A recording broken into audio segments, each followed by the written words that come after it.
after that, throughout the month, I read some of the stories from the collection Slasher Girls and Monster Boys. This is a collection of horror stories written by popular young adult authors. Like, there's quite a few authors I knew in this, and others that I haven't read but have heard of. So I've been looking for this one, forward to reading this one since I heard it was coming out.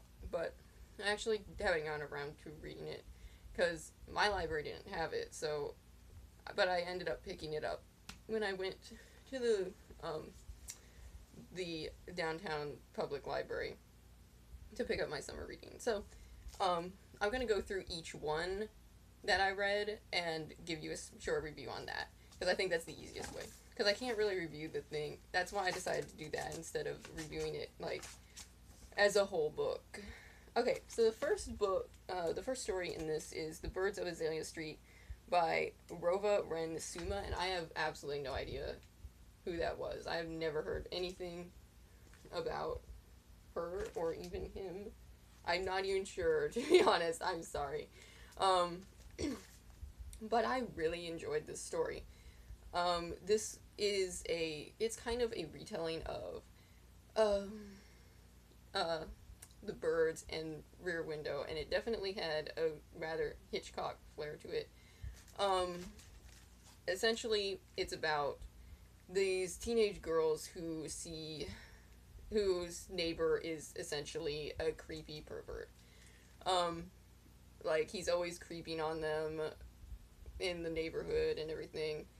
And one night they see him bring home a lady friend, um, and essentially I'm not gonna give away what happens, but it's kind of strange. And there's birds and perverts get what's coming to them, and that made me happy. So I gave this one, ended up giving it 4 out of 5 stars. Um, so yeah, it was really good. It wasn't necessarily scary, I don't think, but I did enjoy the story a lot. The one after that is In the Forest Dark and Deep by Carrie Ryan. This one is it's not really a retelling of Alice in Wonderland, but it's based around Alice in Wonderland. Apparently, Alice in Wonderland horror is in, and I kind of like it better than the actual Alice in Wonderland, to be honest, because I always thought it was creepy. So when it's horror, I enjoy it. This was a really creepy story.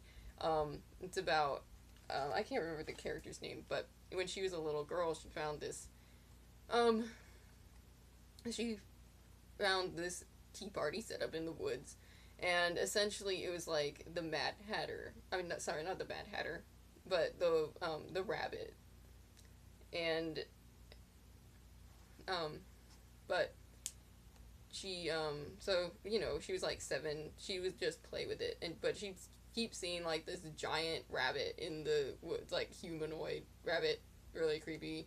And for some reason she didn't run away. I don't know.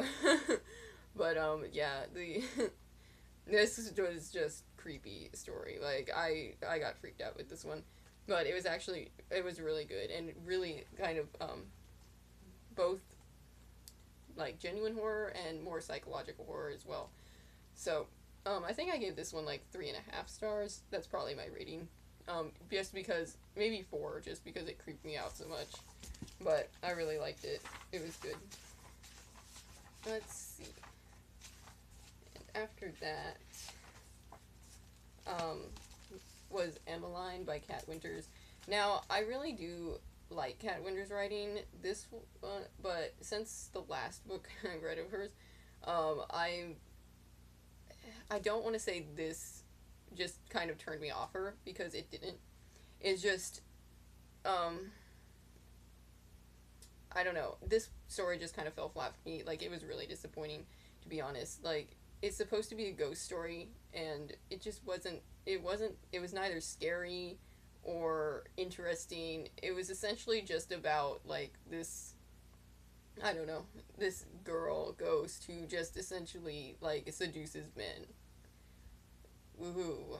I mean, the only thing interesting about this story is that it's a World War I setting. That's it. But apart from that, it was just like it just fell flat. I'm not sure what it was based off of either.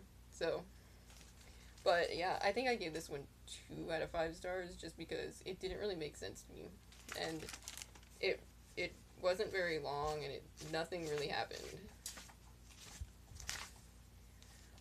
After that was Verse Chorus Verse by Leah Bardugo. Now I was really excited about this one because I love Leah Bardugo's stories, and I thought she would write a really interesting horror story because there's parts of the Grisha series that are really well done and like really atmospheric and creepy, even though it's technically not horror.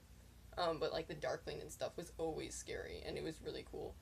But this was just so weird. Like, number one, I think if it had been longer, it probably would have made more sense. It just seemed like she was really rushing. Like the first part of it was paced pretty good and it was creepy. But then it like was a total rush job on the end. And because of that, I I did not follow it, and I have like, um, each one of these is based off something. This was based off a song. I can't remember it at the moment, but I had never heard of it, so I was like, okay, I'm gonna listen to the song. And once I did, I still didn't get it. In fact, I was so confused, like, because the song seemed to have absolutely nothing to do with this story. In my opinion, I was like, okay. Essentially, it's about a starlet, who, like a, like a teen singer, whose mom is kind of obsessive and crazy about her image and whatever. Um, and it's just, I don't know. I don't like stories like that anyway, but I was like, well, maybe it'll be creepy. And so anyway, she gets in trouble and she gets sent to like this teen rehabilitation center where there's like supposedly a monster and a ghost in the woods, and I didn't get how those two things connected at all, and it was just confusing, and I don't know, the ending made no sense to me at all, and not in like it wasn't like the hanging endings you usually get in horror stories. It just didn't make sense. And I think that was the last one I read this month. So, stay tuned next month for more. But overall, I am enjoying the series. I always, even if I don't like certain short stories, I always enjoy reading anthologies. Alright, after that, I picked up The Vanishing Throne by Elizabeth May. Okay, so this is the second book in the Falconer trilogy. I read the Falconer back when it came out, and I liked it. It was not one of my favorite books, but I did like it. I mean, I could sit down and read it. This one, however, it was just so. I mean, I expected like a really action-packed book after the first one because, especially with the cliffhanger and everything, but this just dragged on. Like even the beginning, when she's stuck in Fairy and being tortured and everything, like it's not interesting, and I don't feel sorry for Elena. I'm sorry, like, just stop whining and suck it up. I'm like you, I'm sorry you're tortured, but like it could have been worse. At least they didn't make you betray your people, which is what could have happened. Um, but anyway, like I don't know. This was so long, and I actually once I got to like the middle part where there's like literally 3 chapters of a makeout scene, I'm like, okay, forget this. So I just like um skimmed through the rest part, and it was just there's so much potential to this series. I mean, it is steampunk and fairies. Those are like 2 of my favorite genres ever. Um, and to a degree, I really do like the fairies and how they're represented here because they're scary. And I like scary fairies because that's how they were traditionally. But they're just. I hate Elena so much, and I was hoping I'd end up liking her more in this one, but she just got worse. She's just annoying and contradictory. It's like, oh, I can't allow anyone to protect me, because I have to be the one to protect everyone. Even though she presumes to know everything, once she comes back, she's like accusing people of what they've done in the 3 years she's been stuck in the fairy world. But it's like she had no idea what went on. She had no right to do that. And I also love how this series, I mean, I kind of saw it to begin in the beginning in the first book, but I was like, I brushed it off. But I love how she kind of rips off Supernatural a lot in this, especially in the end. I'm not going to give a spoiler alert away, but of course you don't take on, like, the ancient curse that can potentially slaughter you and everyone, and that can only be cured by the special book that no one knows existed. Yeah, ring a bell. Okay, but um, apart from that, I hate Kieran and I hate their relationship because it just reminded me too much of Twilight. It was stupid, and the whole "oh, I'm dangerous, but I love me anyway." Anyway, apparently I really hated this book. I gave it 2 out of 5 stars just because it's still an interesting concept. I don't know if I'm gonna read the third one. I'm almost curious though. We'll see when it comes out. The only thing I really liked in this book was the pixie Derek. He's cool. I like him. Anyway, apart from that, I really didn't like it. I felt it was a waste of time.